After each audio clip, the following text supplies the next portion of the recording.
Dans le cadre des présidentielles 2019, nous accueillons Dr Khan Hamidou Baba, candidat de la coalition Vivre Ensemble, CVE. Alors, autour de notre pays, tout change, le monde change, bascule. Notre voisin du Nord lance son premier satellite dans l'espace. Sénégal tire profit de ses ressources. Il va édifier l'Institut du pétrole et du gaz, cofinancé par Total et par British Petroleum. Il construit le Nouveau Dakar, l'extension des routes, des ponts, des chaussées. Quant à nous, 60 ans après l'indépendance, nous sommes encore en train de discuter de notre identité, de notre unité, de modifier à chaque fois notre constitution. Nous n'avons pas encore établi les bases solides de ce qui est encore un projet État. Alors c'est dans ce cadre que j'aurai le plaisir d'accueillir Dr Khan Hamidou Baba. Il n'est pas à présenter, mais c'est un docteur dans les sciences de communication, donc Paris 2, Panthéon. Il a un DA également en sciences sociales et économiques, Paris 2 toujours. Et il a un DSS, n'est-ce pas, dans les sciences politiques, à la Sorbonne, donc Paris 1. Alors, il a été plusieurs fois député, il a été vice-président du RD, aujourd'hui, il était le président du Parti pour la refondation mauritanienne. Et aujourd'hui, il est candidat donc de la coalition Vivre Ensemble, qui regroupe plusieurs partis, plusieurs ONG. Certains de ses détracteurs parlent même du candidat de Fouta. Alors, ma première question, est-ce que vous acceptez cette appellation? Écoutez, je pourrais dire qu'on peut être fier d'être d'ailleurs un candidat du Fouta, mais je pense que je suis le candidat de la Mauritanie, je suis le candidat pour tous les Mauritaniens. Maintenant, que certaines franges soient plus sensibles à ma candidature que d'autres, cela je pense que c'est une évidence, pour une raison également simple, c'est bien pour toutes les raisons que vous avez évoquées, qui font justement que certains feront certainement un vote affectif, certains diront même un vote ethnique. Mais cela ne frappe pas seulement que le candidat Khan Hamidou Baba, c'est valable pour tous les autres candidats également. Très bien. Alors, vous avez parlé dans votre programme, dans l'ébauche de votre programme, lorsque vous avez annoncé votre candidature à Bassora, à Sabra, vous avez parlé d'un contrat sociétal. J'ai envie, j'ai même hâte de savoir de quoi il s'agit. Écoutez, je pense que vous l'avez évoqué tout à l'heure. Autrement dit, vous venez de dire en introduction, tandis que d'autres pays, en fait, sont dans l'ère de la modernisation, sont en train de progresser, sont en train d'avancer, on a l'impression que la Mauritanie marche à reculons. Et c'est une réalité. Autrement dit, nous avons échoué dans le projet de construction de la Mauritanie. Puisque nous avons échoué, il nous faut reconstruire, en fait, ces pays sur des bases plus solides. Mais il faut savoir pourquoi nous avons échoué dans ce contrat également, dans ce projet de la construction de la Mauritanie. Je dirais, j'ai dit effectivement dans mon discours d'abord que les Mauritaniens, depuis notre indépendance, se sont peu parlé. Ils se sont peu parlé pour deux raisons simples, je peux dire. La première raison, c'est que dans la première partie, disons, de l'indépendance du pays, les années 1960 jusqu'en 1978, on était dans le cadre du parti unique. Et qu'en raison des idéologies, donc de la construction nationale, de l'unité nationale, eh bien, on chuchotait, on ne se parlait pas réellement. On ne parlait pas, on n'évoquait pas les vrais problèmes du pays, sauf à des occasions rares où il y a eu des explosions, tel que ce qui s'est passé en 1966, bon, et plus tard, bien sûr, en 1979. Sous les régimes militaires qui ont commencé à occuper, à dominer la scène mauritanienne depuis 1978, bien sûr, on se parle très peu. Il y a eu des mouvements de la clandestins, mais par la suite, la démocratie aussi a été ratée. C'est la démocratie dite de l'ère de l'ère de la Baule, à partir de 1990-91. une démocratie ratée sur fond bien sûr de violations massives des droits de l'homme, une démocratie ratée également parce que les militaires qui n'avaient pas l'aptitude à gérer le pouvoir sont venus aux affaires. Donc je pense qu'il y a beaucoup de choses à dire là-dessus. Mais mon projet, il est simple. Je dis simplement que nous sommes dans une phase historique dans laquelle il nous faut remettre les choses à plat. Il nous faut remettre les choses à plat, c'est pourquoi je parle de refondation, mais d'autres parlent de reconstruction, de rénovation, etc. Remettre les choses à plat, c'est renégocier les termes du contrat avec l'État. Parce qu'il y a des communautés qui sont opprimées, il y a des communautés noires en particulier qui sont exclues, qui sont marginalisées et qu'on n'a pas su réaliser réellement l'unité nationale. Il est quand même curieux que 60 ans après l'indépendance, on continue encore à réclamer l'unité nationale. Je pense que c'est parce qu'effectivement, elle est perdue, on n'a jamais pu effectivement l'atteindre ou la réaliser. Très bien. Mais l'unité, Dr Khan, nous y sommes.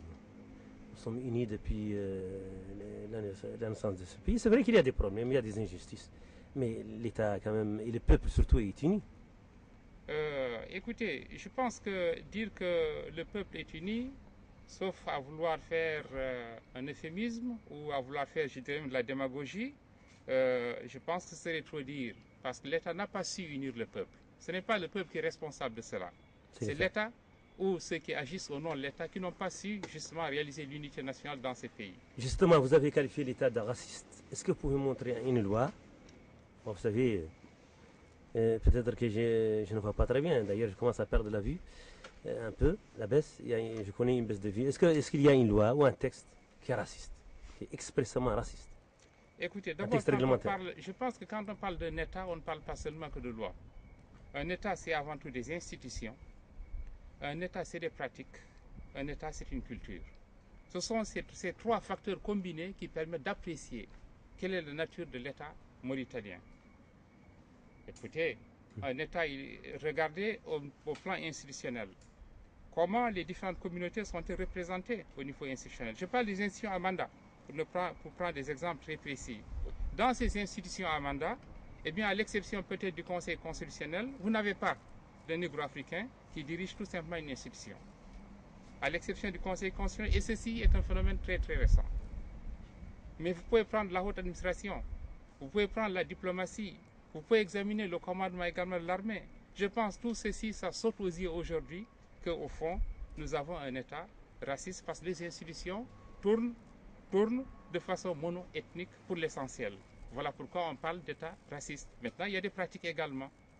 Il y a des pratiques qui ont émaillé la vie politique en Mauritanie, disons toujours qui ont émaillé, disons, l'histoire de la Mauritanie, qui font justement que ce n'est pas un hasard. Ce n'est pas un hasard quand on sait également qu'il y a eu, durant par exemple les pogroms des années 80, 89, 90, 91, je pense que tout ceci n'est pas un fait du hasard.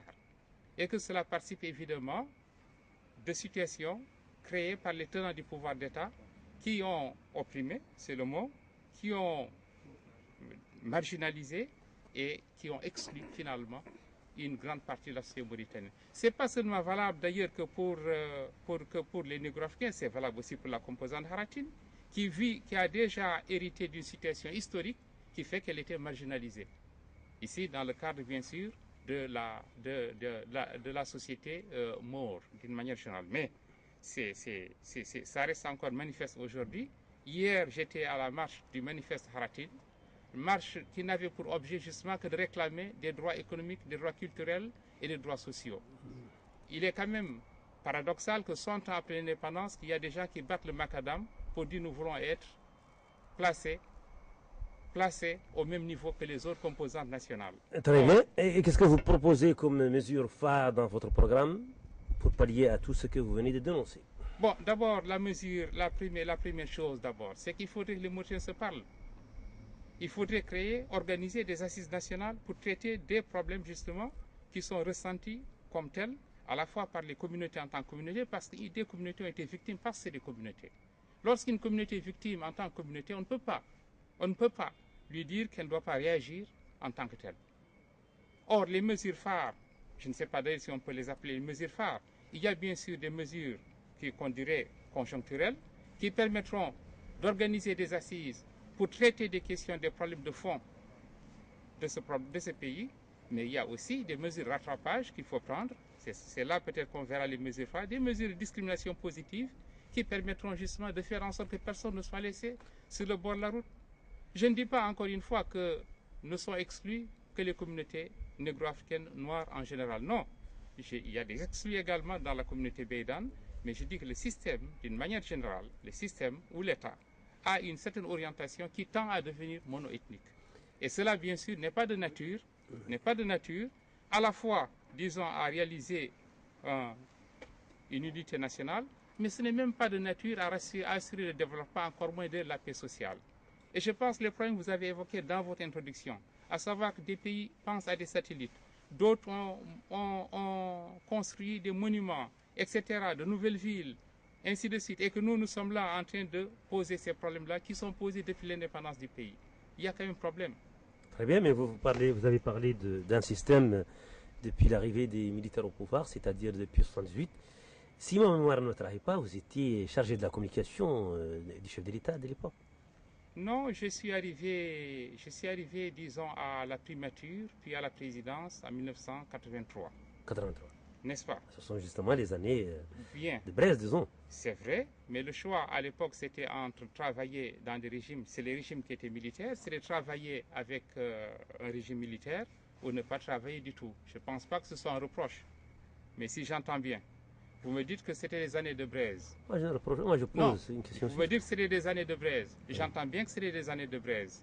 Mais je ne vois pas quelle est la question ou quel est le reproche qu'on pourrait faire, le fait que je sois arrivé, que j'ai fui un fonctionnaire à la primature ou à la présidence. Oui, mais les années de Braise, le terme n'est pas pour moi. Le terme il est donné par certains, justement, qui critiquent le système que vous venez de dénoncer. Non, je pense que globalement d'abord, les régimes militaires se sont caractérisés par un manque de compétences.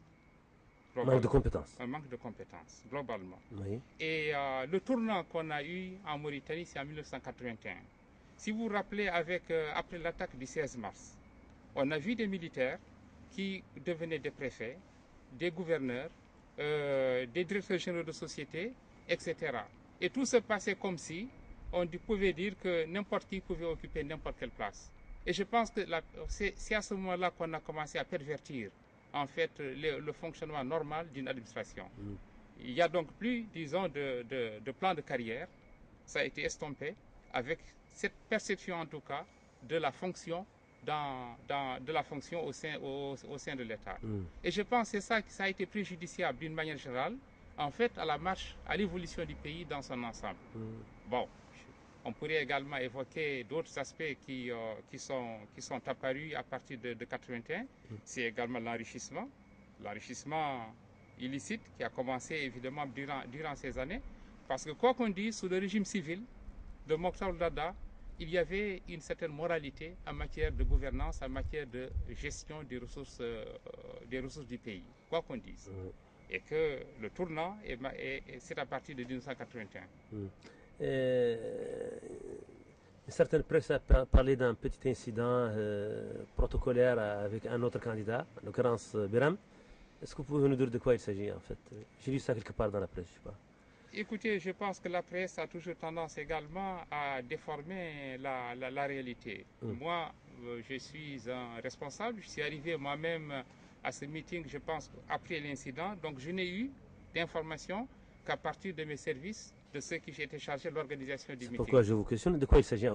Eh bien, d'après les informations que j'ai eues, le candidat Biram ou le président Biram est venu à l'invitation de la coalition Vivre Ensemble. Oui. Il y a eu un malentendu entre les forces de sécurité, disons, pas les forces de sécurité, entre sa garde rapprochée et le service d'ordre du meeting.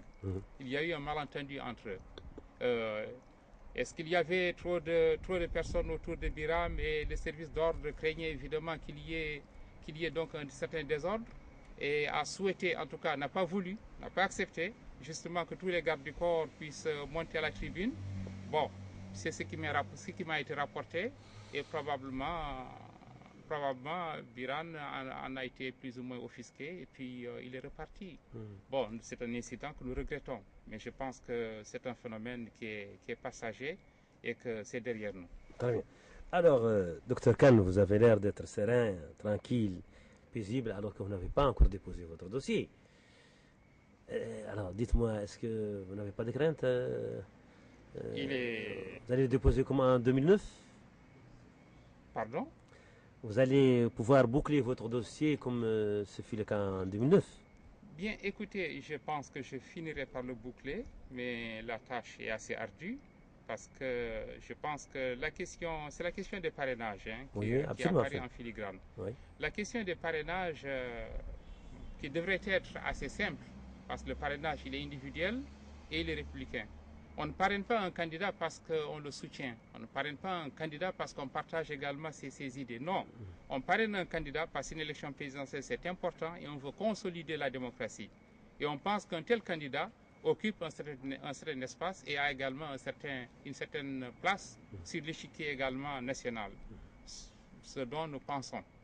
Maintenant, on rencontre des difficultés parce qu'il y a une certaine tutelle sur les conseillers et les maires. Nous espérons en tout cas pouvoir dépasser ce problème et pouvoir déposer le dossier, mais nous regrettons la situation actuelle, y compris d'ailleurs de certaines administrations qui ne veulent pas signer, également même quand on obtient difficilement en fait l'accord pour un parrainage. Mais nous pensons que ce problème sera également réglé. Très bien. Alors, dites-moi, votre programme s'articule d'un certain nombre de points clés. Et vous avez été soutenu par presque 12 partis, c'est ça? Mettons 8. Mettons 8. Plus des organisations de la avec société des ONG, il y a des personnalités aussi indépendantes qui soutiennent. Donc, tout ce monde-là s'est mis d'accord sur un certain nombre de points. Oui. Moi, je veux que vous m'en évoquiez 3 au moins. Bien sûr. 3 points clés. Bien sûr. Les questions clés qui fondent justement le programme de Vivre Ensemble, c'est tous les aspects qui touchent à l'unité nationale. L'unité nationale, absolument. L'unité nationale, c'est très vaste. Il y a une dimension politique, il y a une dimension économique, il y a une dimension culturelle, il y a une dimension sociale, etc. Alors sur la dimension politique, l'unité nationale, c'est le problème d'abord de la cohabitation entre les différentes communautés de ce pays. Parce que vous le dites vous-même que nous sommes en train de piétiner. On a eu le sentiment que nous avons reculé. On n'a pas avancé sur la question de la cohabitation. En d'autres termes, comment faire en sorte que les communautés puissent se partager les ressources d'un même État dans le respect de leurs identités également, dans le respect de leurs différences. Voilà la problématique qui est posée. Le deuxième aspect également de l'unité nationale, c'est le partage donc du pouvoir, bien sûr. J'ai dit tout à l'heure que quand on regarde seulement les institutions à mandat, vous n'avez pas, les autres communautés sont très faiblement, très peu représentées, sont marginalisées par rapport aux principales institutions de l'État. Il y avait même une tradition dans laquelle le Sénat, par exemple, l'institution sénatoriale était généralement, c'est un accord non écrit, mais le Sénat était destiné en fait à la composante négro-africaine. Aujourd'hui, le Sénat n'existant plus, il n'y a pas eu d'intelligence politique pour véritablement trouver un substitut à cela, alors que même du temps où le Sénat faisait partie des institutions qui étaient destinées à une communauté, c'était nettement insuffisant en termes en tout cas de partage du pouvoir. Bien, il y a le problème du partage des ressources. Regardez qu'on regarde le secteur bancaire aujourd'hui, qu'on regarde le secteur industriel au sens large également. Quelle est la proportion des autres composantes dans ce secteur-là? Dans des États, en tout cas encore une fois, intelligents, on s'arrange pour faire en sorte justement qu'on suscite, qu'on crée en fait des hommes d'affaires et qu'on porte des hommes d'affaires pour qu'ils puissent également être quelque part représentatifs et qu'ils puissent participer tout simplement à la redistribution qui peut également s'opérer et à la paix civile. Alors, faisons de la fiction. Écoutez-moi, je n'ai pas fini. Je n'ai pas fini. Parce que vous me posez des questions, je vais répondre. Après, je pose une petite question et après on revient voir le... D'accord. Alors, faisons de la fiction. Supposons que Khan Hamidou Baba, par la volonté du créateur de l'univers, des cieux et des terres, franchisse le Rubicon, le perron du palais gris. Alors, quelles sont les 3 premières décisions avec lesquelles vous allez s'allier les Mauritaniens, si je peux Avec m'exprimer. votre permission, merci pour la question. Je ne l'oublie pas, je la laisse de côté, mais je reviendrai, je répondrai à cette question. Je disais tout simplement, en parlant par exemple des hommes d'affaires, je suis ici avec quelqu'un, un ancien homme d'affaires. Vous connaissez son histoire? Président Ballas? Oui, vous connaissez son histoire. Vous connaissez dans quelles conditions l'une des premières épiceries de ce pays a été pillée et finalement il a même failli perdre sa vie. Les exemples, on peut multiplier les exemples à loisir. Regardez aujourd'hui, je l'ai dit, regardez le système bancaire. Sur près d'une vingtaine de banques, je veux bien savoir. Voilà, l'idée est quelle est claire. la Maintenant, répondez à ma formation question. du capital. Docteur, l'idée est claire. Et je reviens également, je répondrai à votre question, je ne l'ai pas du tout oublié. Je reviens sur des questions clés qui constituent évidemment le pacte, disons, fondateur de la coalition également Vivre Ensemble. Bon, c'est la question culturelle. Il faut quand même qu'on en parle un peu, n'est-ce pas? Absolument. Je pense que sur la question culturelle, les langues nationales, il y a une revendication qui est vieille, qui est ancienne, qui revient tout le temps. La transcription. Sur l'officialisation. Pas la transcription, ça c'est dépassé. Sur l'officialisation des langues nationales. Qu'est-ce que cela coûte aujourd'hui de les officialiser? D'autant plus, nous ne sommes pas comme un pays comme le Togo, où vous avez une cinquantaine de langues. Nous n'en avons que 4. Or, ce n'est que juste. Or, il n'y a pas de développement, on le sait également, parce que toutes les recherches, toutes les études qui ont été menées par l'UNESCO tendent à prouver que l'enfant qui est instruit dans sa langue est beaucoup plus performant que quand il est instruit dans une langue étrangère. Je ne récuse pas les langues étrangères, encore une fois, mais je dis simplement que nous devons trouver une forme qui nous permettra d'officialiser la langue. Une langue, lorsqu'elle n'est pas enseignée, lorsqu'elle n'est pas utilisée dans l'administration, lorsqu'elle n'est pas utilisée par les médias, lorsqu'elle n'est pas utilisée dans le cadre de la recherche, elle finit par mourir. Ouais. Et toutes les 5 secondes, j'ajoute qu'une langue meurt dans le monde. Très bien. Et vous répondez à ma question. Maintenant, je réponds à votre question. Vous me dites, si je suis élu, en gros, quelles sont les mesures phares ou qu'est-ce que je ferai? C'est bien ça la question. En tout cas, les 3 mesures principales que vous allez prendre d'ici tout. Je vous l'ai dit, la première mesure, je vous dis, je vais organiser en 3 mois des assises nationales. Des assises nationales. Oui. Ces assises nationales vont porter justement sur les questions essentielles. Autrement dit, on va rechercher des consensus forts sur un certain nombre de sujets. Ces sujets sont lesquels? C'est l'éducation, par exemple. Moi, je me désole de voir nos enfants qui se tournent le dos. L'école doit être unifiée, mais sur quelle base? Mais elle doit être unifiée en tenant compte, bien sûr, de tous nos héritages. Nous devons être fiers de tous nos héritages. Voilà pourquoi je dis que l'éducation est un élément fondamental de ces assises nationales. Deuxième élément également, j'ai parlé du partage du pouvoir. Le partage du pouvoir, eh bien c'est quoi? Eh bien il s'agira demain de déterminer, puisque dans toutes les communautés, il y a quand même des gens il y a des compétences partout. Puisqu'il y a des compétences partout, eh bien ayons l'intelligence de pouvoir distribuer ces compétences en toutes les communautés, en termes d'affichage, en termes d'image, parce que c'est important. Nous sommes à ce stade de développement où les groupes primaires sont très importants et ils doivent se retrouver à travers, en tout cas, ce qu'on appelle les institutions, les principales institutions étatiques. Donc, le partage du pouvoir. Par exemple, je vais créer un ministère de la solidarité nationale.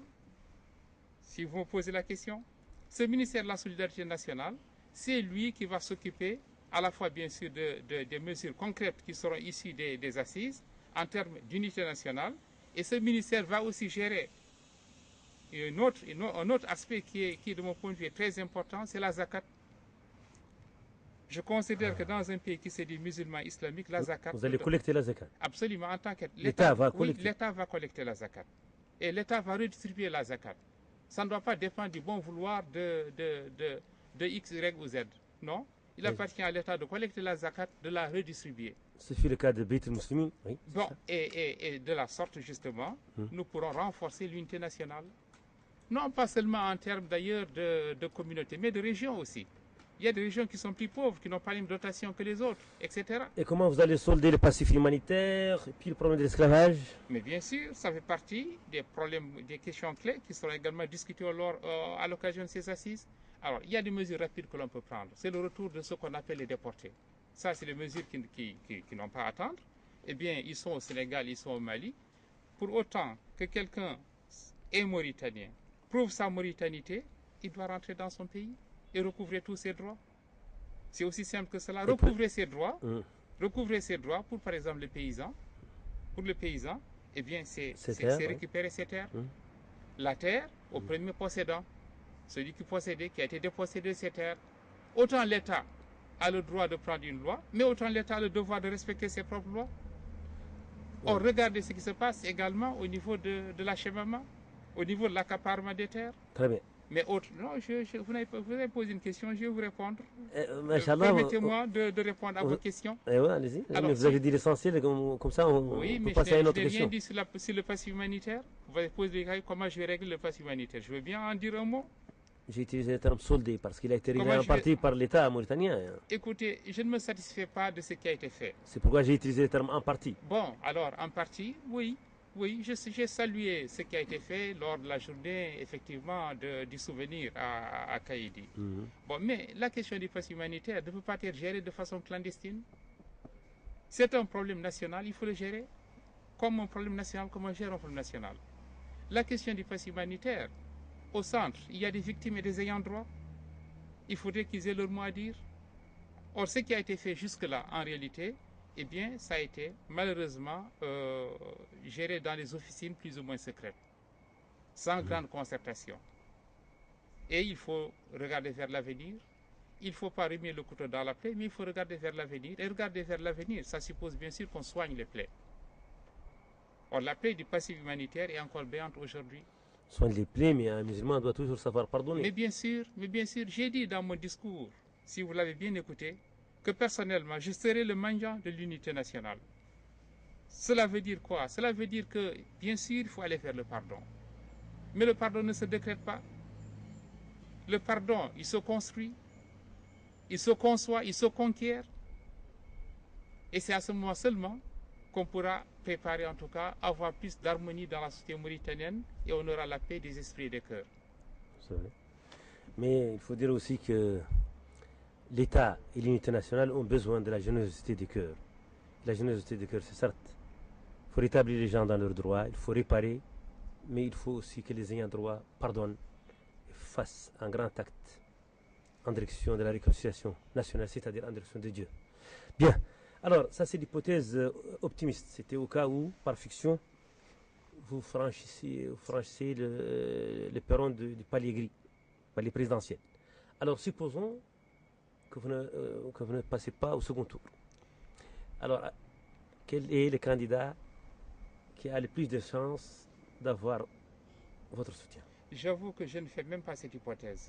Moi, je l'ai fait. Les Mauritaniens se la posent aussi. Pour moi, c'est une hypothèse d'école, ce n'est pas une hypothèse de travail. Et moi, je travaille sur des hypothèses qui me paraissent tout à fait réalisables. Ah, vous pensez être au second tour? Oui, je pense que je serai au second tour. Bien. Alors, et si je ne le suis pas, vous me poserez la question et je vous répondrai. Très bien. Alors, dites-moi, docteur Khan, vous savez très bien qu'un candidat, il a besoin d'un programme et d'un bon discours. Ça, je ne m'inquiète pas pour vous là-dessus. Il a besoin des moyens. Et il a besoin aussi d'une puissance nationale et parfois étrangère. Malheureusement, c'est la vérité derrière lui. Alors, pour ce qui est de deux derniers points, à savoir les moyens et les puissances qui vous tiennent, est-ce que vous pouvez nous dire un mot? Les Mauritaniens ont droit à tout savoir. Écoutez, moi j'ai besoin avant tout des Mauritaniens. Je n'ai besoin que des Mauritaniens. Si les Mauritaniens me soutiennent, eh bien je vais passer. Cela dit maintenant, vous savez que j'ai déjà une partie des Mauritaniens. Ces Mauritaniens-là qui m'ont fait confiance feront également l'effort de soutenir ma candidature. En plus, bien sûr, des maigres moyens dont je peux disposer personnellement. Bien.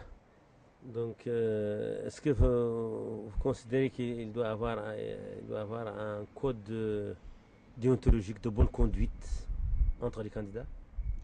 Oui, je suis prêt à cela. Et je pense l'avoir déjà dit. Il faudra discuter bien sûr des termes de ce code de bonne conduite. Cela dit, il faudrait aussi que le débat soit franc, que le débat soit ouvert et que par conséquent, ça ne doit pas brider. En tout cas, l'exposé des programmes et la critique également du bilan. Il faut bien que cela se fasse aussi. Le bilan, justement le bilan, quel jugement portez-vous sur le bilan du...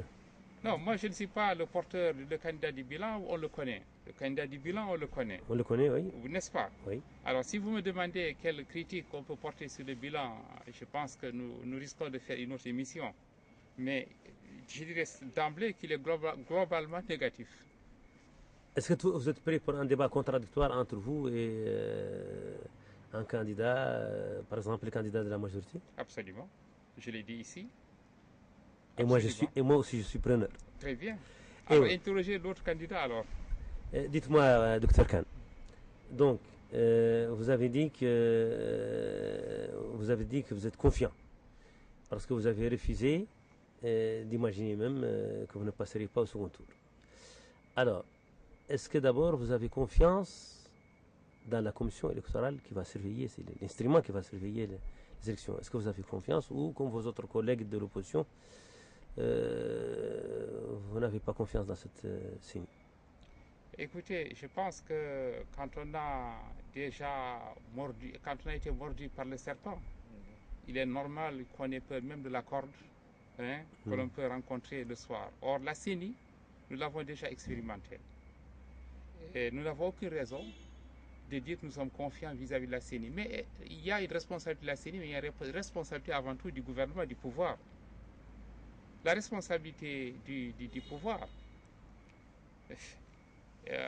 elle est très large, cette responsabilité du pouvoir, parce que c'est elle qui maintient ce qu'on appelle ce comité directeur qui a 11, mais sur les 11 personnes, vous avez à peine une seule personne ou deux qui seraient désignées ou nommées par l'opposition. Toutes les autres maintenant sont dans le camp de la majorité, pour l'essentiel. Un comité directeur, de par la loi, qui devait être à part égale entre les représentants de la majorité et ceux de l'opposition, mais voici... Oui, allez-y. Voici qu'un tel comité directeur, aujourd'hui, est inéquitable en termes de répartition entre majorité et opposition. Donc vous joignez à vos collègues pour demander sa modification? Mais bien sûr, il faudrait que ce soit équitable tout simplement. On ne demande pas plus, mais on demande également les droits de l'opposition qu'ils soient respectés dans le cadre de ce comité. L'État n'a pas fait des propositions en ce sens? L'État a fait des propositions qui sont encore à l'étude, mais il n'y a pas encore d'accord sur ces propositions. Il n'y a pas d'accord encore sur ces propositions. Par ailleurs, la CENI maintenant, parlons-en. La CENI proprement dite. De l'intérieur, il devait y avoir un audit du fichier électoral. Cet audit n'existe pas. Nous pensions également que la CENI allait organiser le vote des Mauritaniens de l'étranger, de la diaspora en particulier, dans au moins 12 pays. Aujourd'hui, l'information que nous avons, c'est que les élections présidentielles ne seront organisées que dans 6 pays, c'est-à-dire ceux qui étaient déjà retenus la dernière fois, lors des élections législatives. C'est un problème. Ça veut dire que beaucoup de Mauritaniens seront privés de leurs droits. Et ceci n'est pas acceptable. Bon, il y a des raisons cachées par rapport à cela. On nous avance le problème, en tout cas, ce qu'on entend dire. On n'a même pas de version officielle, c'est un problème de moyens. Mais est-ce que les moyens justifient qu'on empêche à des Mauritaniens d'exercer leurs droits au même titre que les autres? Il y a d'autres problèmes également, même ce Ravel dont on parle, qui vient d'être lancé. C'est un complément, c'est un recensement complémentaire, mais dans beaucoup de centres, dans beaucoup de bureaux, on ne peut pas s'inscrire. Or, on a confié cela à une institution qu'on appelle, je pense, l'ONES, à laquelle on a confié cela. L'Office national des statistiques. Oui, l'Office national de la statistique, on lui a confié cela. D'ailleurs, il y aurait beaucoup de choses à dire sur ce que l'ONES a fait tout récemment. L'ONES a désigné 15 coordinateurs, puisque vous me parlez encore d'unité nationale, je pense qu'il faut regarder sur ces questions. Or, ces 15 coordinateurs, vous n'avez aucun membre de la communauté négro-africaine. C'est un problème. Est-ce que vous ne coordonnez pas avec vos autres collègues de l'opposition, les autres candidats? Non, nous coordonnons, nous retrouvons, nous coordonnons. Mais le problème n'est pas là. Le problème, c'est le pouvoir, c'est le camp du pouvoir. C'est le camp du pouvoir qui ne nous écoute pas suffisamment. C'est le camp du pouvoir qui, en fait, joue la montre et nous oblige tout simplement à aller vers des élections alors que c'est une boîte noire en ce moment. l'informatique au niveau de la CENI, nous avons beaucoup de raisons de douter de sa fiabilité. L'informatique, je dis bien l'informatique au niveau de la CENI. Alors, il y a bien sûr d'autres problèmes également qu'on pourrait évoquer. C'est demain qui seront justement les membres des bureaux de vote, les commissions chargées les commissions qui seront désignées dans les bureaux de vote. Par le passé, nous avons vu que c'était des commissions partisanes. Il y a de quoi. L'administration globalement de la CENI, elle est partisane. Nous avons vécu cela. Donc autant de problèmes qui font justement que nous avons beaucoup de raisons de douter de la CENI. Très bien. Alors, est-ce que vous pouvez, en dernier mot, expliquer aux Mauritaniens ce que vous faites, disons, vous adressez directement aux Mauritaniens, leur dire ce qu'il y a, un résumé de ce que vous pensez leur proposer? Écoutez, ce que je demande en fait aux Mauritaniens, c'est de comprendre que la coalition Vivre Ensemble n'est pas une coalition qui est fermée à une ou deux composantes. C'est une coalition qui est ouverte à tous les Mauritaniens qui partagent les valeurs de cette coalition.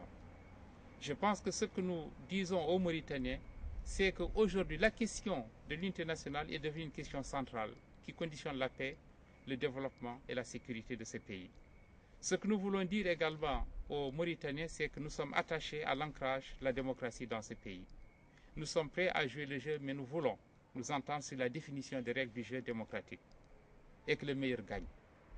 Ce que nous pouvons dire enfin aux Mauritaniens, c'est d'aller s'inscrire massivement sur liste électorale maintenant. Massivement, je dis bien, parce qu'il y a beaucoup de gens qui ont du mal à avoir accès à l'inscription de liste électorale parce que d'abord on leur a privé également leur état civil. Et qu'il y a une commission qui avait été désignée, qui circulait, on a l'impression qu'elle se promenait plutôt dans la vallée en particulier, mais on n'a rien vu de concret. On est encore à la case de départ. Et que la question de l'état civil devrait être gérée par des officiers d'état civil. Et moi, dans mon programme d'ailleurs, je disais qu'il faut rétablir le maire dans sa fonction d'état civil, plutôt que de laisser ça entre des techniciens, mais qui sont très, très politisés finalement et très orientés. Enfin, ce que nous disons encore une fois aux Mauritaniens, c'est que la coalition est ouverte, encore une fois, à tous les Mauritaniens, et qu'ils sont les bienvenus dans cette coalition. Que ce n'est pas un problème de Khan Hamidou Baba, ni de Cham Samba, ni de Bamoud Bokar, etc. Non, c'est un problème tout simplement de justice dans ce pays, c'est un problème d'équité dans ce pays que poursuit la coalition Vivre Ensemble et d'enracinement de la démocratie dans notre pays. Ce sont ces valeurs-là, c'est autour de ces valeurs que nous sommes retrouvés et c'est autour de ces valeurs que nous invitons également l'ensemble des Mauritaniens et pris en tout cas qui sont de bonne foi. Je vous remercie. إن لم يبقى لي إلا أن أشكركم وإلى موعد جديد والسلام عليكم ورحمة الله.